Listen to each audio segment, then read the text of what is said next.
আজকে আজকে হচ্ছে ঈদ। আপনাদের সবাইকে ঈদ মুবারক।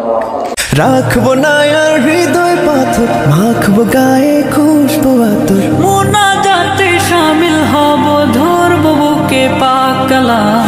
ঈদ মুবারক ইয়া হাবিবি, ঈদ মুবারক আসসালাম, ঈদ মুবারক ইয়া হাবিবি। আসসালামু আলাইকুম। আজকে ঈদ উপলক্ষে আমি আমার বন্ধুদেরকে আমার বাড়িতে দাওয়াত দিচ্ছি। এখন আমি আপনাদেরকে আমার বন্ধুদের তোমার নাম কি?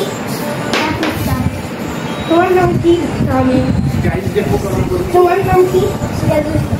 তোমার নাম কি? এই দেখুন আমার সব বন্ধু।